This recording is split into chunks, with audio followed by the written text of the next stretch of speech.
there is a thing, an action that role players do. Every group has done this, every single group, and the vast majority of people who play role-playing games have tried to do this, and there is no rule for it. But there's a reason there's no rule for it. Hell, I have done this thing myself. I mean, it's ubiquitous, which seems to be my word of the day, to role-playing, that everyone will try to do this. Absolutely everyone, at some point, oftentimes multiple times in the same campaign. And that thing is...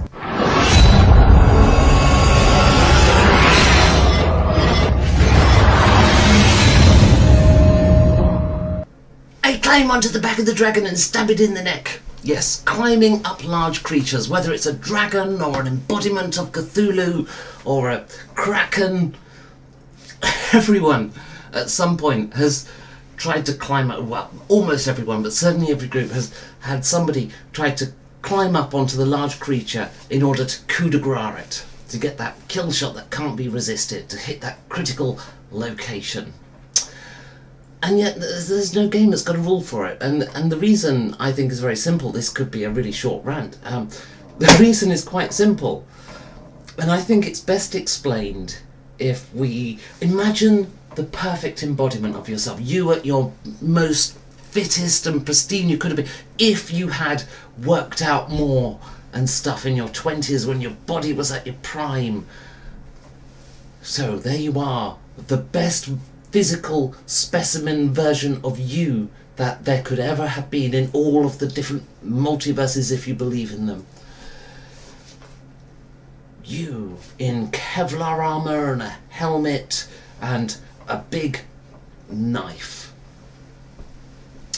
and you're facing a Tyrannosaurus Rex. Okay, there you are. And there's a T-Rex. Could you climb on it? Think about that for a moment. Would that be the thing to do, to stab it in its neck? You're gonna climb a T-Rex, are you? Because if the answer to that was yes, you're not gonna have your family line ends there. Because it's a T-Rex. That's why there's no rule for it. And I, as a GM, I've had this occur in my games, and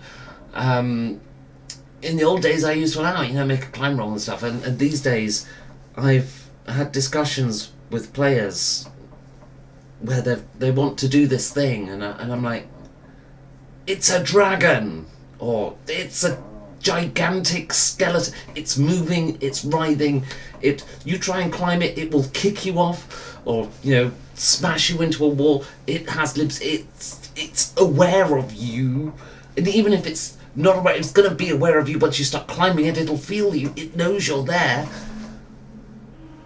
and it's huge and strong and powerful. That's why you want to do that coup de grace move.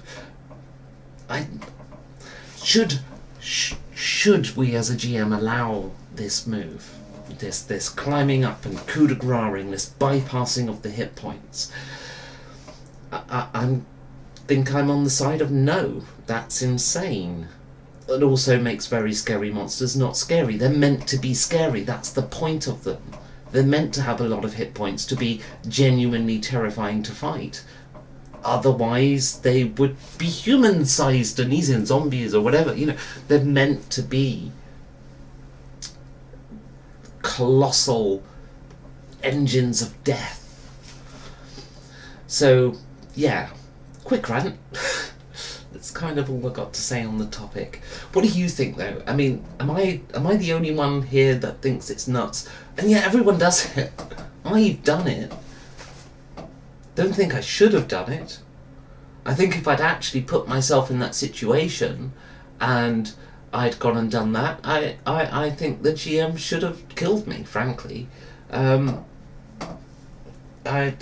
can't imagine a situation, if I actually think about the situation where I would climb on such a colossus mountain of raging testosterone and teeth. That's not going to end well. Never is it going to end well. So yeah, thought for the day over. It takes me ages to stop these things when I've finished talking. So anyway, found the button now. Bye.